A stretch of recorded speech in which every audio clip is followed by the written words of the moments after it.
Hey, what's up, Logos American History students? It is Monday, July 13th, 2020, day 73 overall of our e-learning experience, and it is the last Monday of Term 6, the last Monday of our e-learning experience for the 2019-2020 school year. It's the last Monday of the 2019-2020 school year. That's right, we've made it to the last week. Can you believe it? We got a short week this week, Monday, tomorrow, Wednesday, and then Thursday is the last day. So 4 more days until we are done and ready to go on summer break. And I don't know about you guys, but I am ready for a break. It's been a long one, but we don't want to give up now. We still got just a few more days where we want to be productive and finish up, American history, right? We've been going chronologically through the history of the United States, going all the way back to the beginning of the school year, talking about Christopher Columbus and all that stuff. And then this term we've covered a lot, so we don't want to just end it right, with George W. Bush and 9/11 and the War on Terror, because we're in 2020. So what's happened in the past 20 years? That's what we want to look at this week. So let's go ahead and get onto our blackboard. Take a look at that's personal finance. If you're in personal finance, you know what that page looks like, but it doesn't look too different from American history. This is the American history class page in the American history bulletin board. Whether you're in 4th hour or 6th hour, doesn't matter, it looks the same. We don't have hours because we're at home. But we have e-learning instructions here, as always, with the note about the Zoom meeting, which takes place this Thursday, last day of the school year, last Zoom meeting of the school year. So that'll be a good way to wrap up the school year on Thursday. You see the link for the daily YouTube messages, which I hope you all have been watching and enjoying. And if you have been enjoying them and you haven't already, don't forget to like and subscribe, trying to get my subscriber count up as high as possible. There's last week's message. We saw about 9/11 and the George W. Bush presidency and the War on Terror. But this week we're looking at a new topic, and so let's click on the Topics tab, and we see the newest topic, most recent topic, is called Divided States of America. If you look at all the topics we've covered this term, we've gone pretty far, right? We started off the term talking about Nixon, right? And he became president in 1969, right? So we've covered from 1969 all the way up to, by the time we're through with this week, we'll get to 2020. And we've covered a lot of presidents. Nixon, Ford, Carter, Reagan's Vice President Bush, Clinton, and then George W. Bush in the War on Terror. And now we're up to President Obama, who was elected in 2008.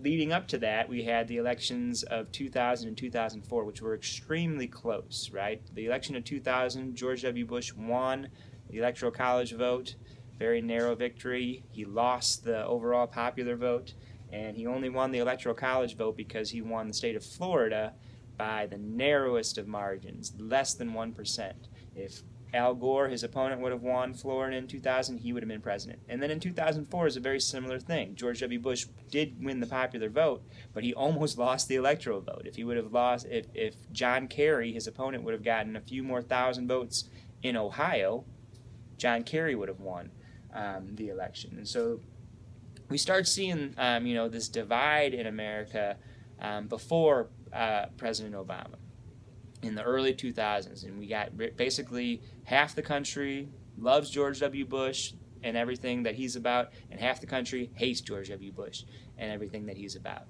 And Barack Obama comes along, and his first speech, the first time anyone notices him, is in 2004. He's not running for president, but he gives the keynote speech at the Democratic Convention, where they officially nominated John Kerry to be George W. Bush's opponent in 2004. So Obama was pretty much unknown to everybody at this point, and he gives this speech, and this speech kind of bursts him onto the scene. And 4 years later, he's running for president, and he wins. Comes out of nowhere.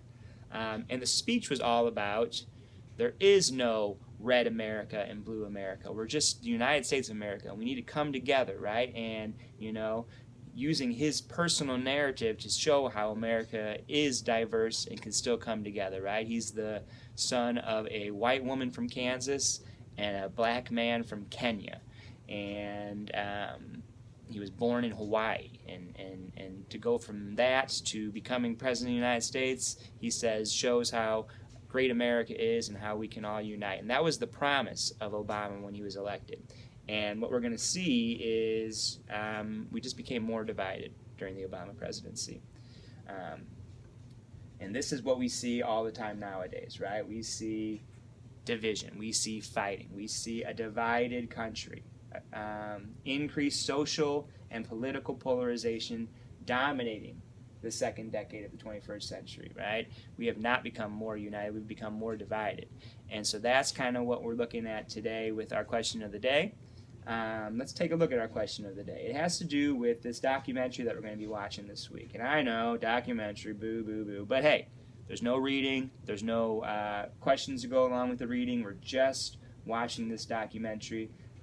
Number one, because we've reached the end of the textbook. There's nothing in the textbook about Obama. Number two, this is a really good recent Frontline documentary produced earlier this year, which kind of, again, looks at the whole Obama presidency and the first term of the Trump presidency. We might not have a chance to get too much into the Trump presidency this week, but we will look at America's Great Divide, Part 1, right? And again, it's a long documentary, so you're not going to watch it all in one sitting. I don't expect you to do that. We're going to break it up into chunks. So today we're just going to watch the first 40 minutes of it, right? And so let's take a look at what this is all about.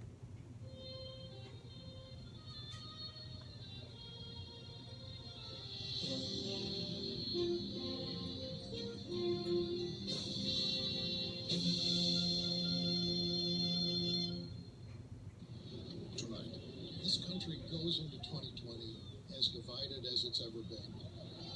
From Frontline's award-winning political team, a two-night special series, years of reporting, investigating the conflicts and crossing the divide. People were angry.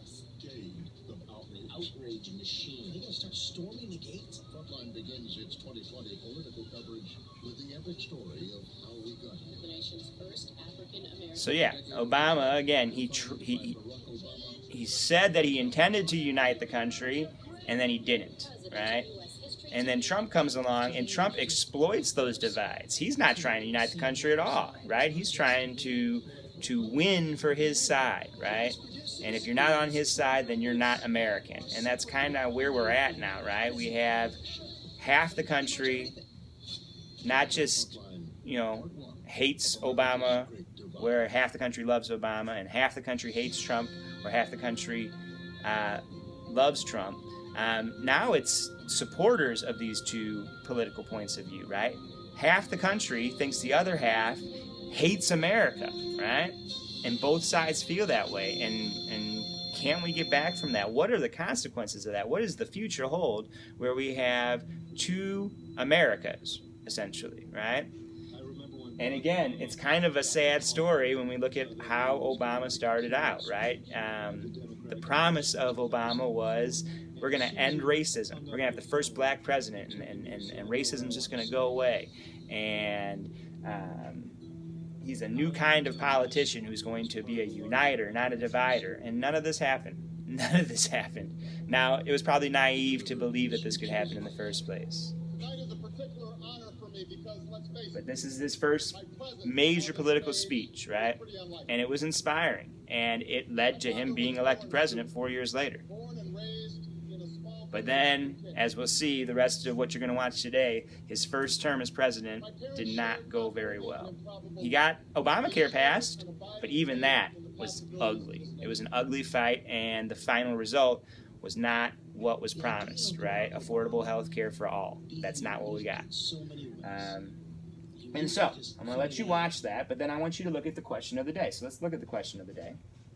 Question of the day has to do with this. It has to do with the first 40 minutes, which covers, again, the rise, as we saw, of Obama from virtual obscurity in 2004 to becoming president in 2008, and then his first term, right, which his first term was marked by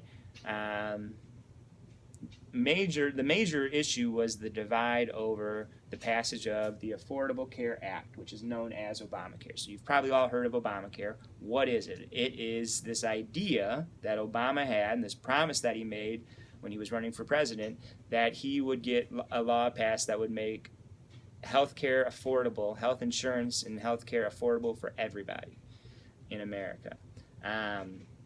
He got a law passed, which didn't quite do what he had promised, but he got past what he could get past, and he got it passed through Congress without any support of Republicans.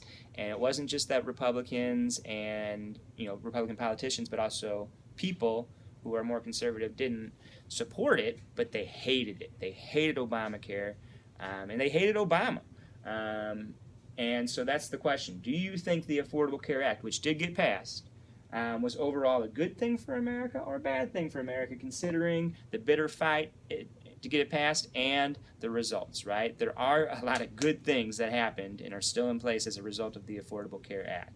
Pre-existing conditions, insurance companies used to be able to deny coverage for pre-existing conditions. They can no longer do that because of the Affordable Care Act.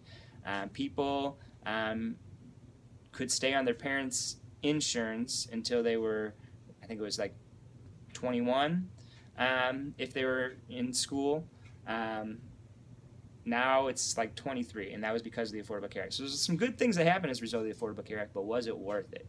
And Donald Trump and his supporters hate Obamacare and want to get rid of it. So, question of the day, go ahead and answer that. Let me know what you think.